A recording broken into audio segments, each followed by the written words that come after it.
വീട്ടില് അമ്മ എവിടെയാ ട്യൂഷൻ പഠിപ്പിക്കുന്നത്?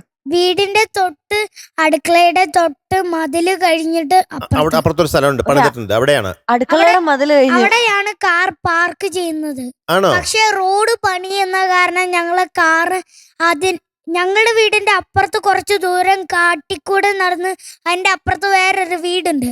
ആ വീടിന്റെ ഫ്രണ്ടിൽ കൊണ്ടാണ് ഞങ്ങള് വണ്ടി ഇടാറ്. കാട്ടിൽ കൂടെ പോവോ? കാട്ടിക്കൂടെ പുല്ലൊക്കെ വെട്ടിക്കളഞ്ഞ്. ആണോ? റെയിൽവേ പാലത്തിന്റെ തൊട്ടടുത്തുള്ള ചെറിയ കാട്. എന്തോ പറമ്പോ വെച്ചാണ് നമ്മള് വലിയ കാടൊക്കെ. ശരിക്കും കാട്. കാട്ടിൽ എന്തൊക്കെയുണ്ട്?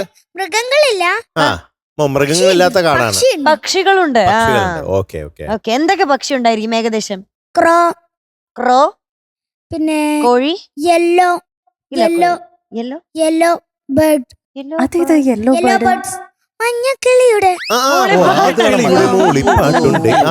മഞ്ഞക്കിളി. ഫ്രോഗ്. അതിന്റെ അപ്പുറത്ത് വേറൊരു വീടുണ്ട്. അതിന്റെ അവിടെ നിന്ന് റോട്ടിൽ കൂടെ നടന്ന് ഇപ്പുറത്തെ സൈഡില് നേരെ പാളമുണ്ട്. അതിന്റെ അടിയിലാണ് റോഡ്. അവിടെയാണ് ഫ്രോഗ്, സ്നേക്ക് എല്ലാം നോക്കി വെച്ചേക്കാണ്. സ്നേക്ക് അതൊക്കെ കാണുന്നറിയോ? ഞങ്ങൾ ഒരു ദിവസം നോക്കിയപ്പോ ചേരപ്പാമ്പ് ഇങ്ങനെ പോയിട്ട് വെള്ളത്തിന്റെ അടിയിൽ കൂടെ പോയായിരുന്നു. ആണോ? അത് ശരി. ഈ ഭാവന ചേച്ചിയുടെ വീട്ടിലുണ്ട് കൊറേ സ്നേക്ക് വളർത്തുന്നുണ്ട് അവര്. സത്യം പറ, ഞങ്ങളെ വീടിന്റെ അകത്തല്ല, പുറത്തൊക്കെ ഇങ്ങനെ അവിടെ ഇവിടെയൊക്കെ. അനാക്കോണ്ട ഉണ്ടോ? ഇതുവരെ കണ്ടിട്ടില്ല, ഇനിയിപ്പോ ഉണ്ടോന്ന് എനിക്കറിയില്ല. പുറത്തങ്ങനെ പോയി നോക്കാറില്ല. ഞാൻ പറഞ്ഞത് തോടിന്റെ അടിയിൽ കയറി പോയത് നീർക്കോലിയാ. നീർക്കോലി. ഞാനും ചേര ഇങ്ങനെ വെള്ളത്തിനടി കൂടെ പോണെന്ന് വിചാരിച്ചു. ചേര ഞങ്ങളുടെ വീടിന്റെ ഗാർഡനിലാ വന്നത്. ആണല്ലേ? എന്നിട്ട് അതിനെ കീരി പിടിച്ച് കടിച്ചു. ഹലോ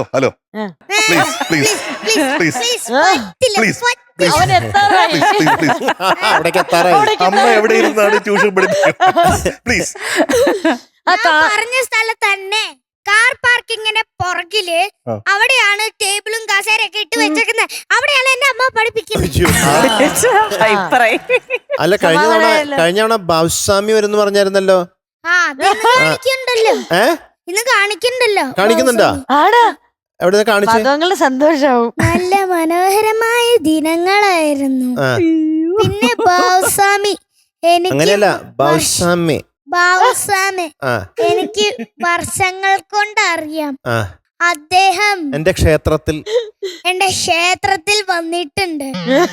നല്ല മനോഹരമായ ദിനങ്ങളായിരുന്നു ബാബുസ്വാമി. നമ്മള് നൃത്തമൊക്കെ ചെയ്തിട്ടുള്ളത്. നന്നായിട്ട് നൃത്തം ചെയ്യും ബാബുസ്വാമി. അപ്പോഴേ ഇത്രേ ഉള്ളൂ. ചിലപ്പോ എനിക്ക് പർഷമിയാണെന്നാ തോന്നുന്നത്. ഞാൻ അങ്ങനെ വിചാരിക്കും. പിന്നെ ഇല്ലേ, ഒരു കാര്യം പറയാം. ഹലോ, ഇവിടെ എന്തിനാ വന്ന്? പാട്ട് പാടാൻ. അപ്പൊ പാട്. വേണ്ടേ? അത് പിന്നെയും എന്തെല്ലാം ചോദിച്ചോണ്ടിരിക്കുന്ന? അന്നത്തെ എപ്പിസോഡ് തന്നെ ചോദിച്ചതല്ലേ, പിന്നെ എന്തിനാ പിന്നെയും ചോദിക്കുന്നത്? അയ്യോ, ഐ എം സോറി. പാട്ട് പാടുന്നത്. പാട്ട് പാടാവോ? പ്ലീസ്. റെഡിയല്ലേ? ഏത് പാട്ടാണ്? റംപമ്പമാണ്. അപ്പത്തിന്റെ പാട്ട്. അന്ന് ഈ അങ്കിളില്ലേ, ഈ ഇങ്ങനെ അടിക്കുന്ന അങ്കിള്, ഒരു സാധനത്തിൽ ഇങ്ങനെ ആങ്കിളില്ലേ, ആങ്കിള് എന്നോട് ചോദിച്ചായിരുന്നു നിനക്ക് എത്ര അപ്പം വേണ്ടെന്ന്. അപ്പൊ ഞാൻ പറഞ്ഞു 8 അപ്പം വേണമെന്ന്. കറി എന്താ വേണ്ടെന്ന് ചോദിച്ചപ്പോ ഞാൻ പറയാൻ പോണ ഉത്തരം എന്താന്നറിയോ? ചിക്കൻ, പാല്, ബീഫ്, പൊറോട്ട. അപ്പത്തിന്റെ കൂടെയുള്ള കറി വെക്കുമ്പോ ഇതിന്റെ പൊറോട്ട പറഞ്ഞേ? പൊറോട്ട ഇല്ല, ചിക്കൻ, ബീഫ്, പാല്. ഹലോ, പ്ലീസ് ഒന്ന് പാടുവോ? നമുക്ക് പാടുന്നതായിരിക്കും നല്ലത്.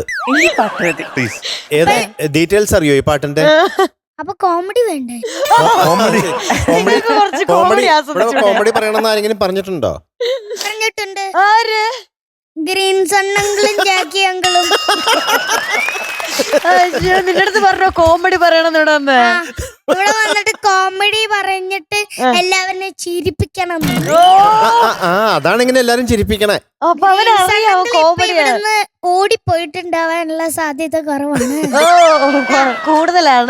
കൂടുതലാണെന്ന് കുറവായി പോയി. ഇവിടെ ഒരു ഗ്രീൻ സൺ ഉണ്ടല്ലോ, ഓടിപ്പോയി. ഭാവന ചേച്ചി, ഇതാണ് നമ്മുടെ നവനീത്.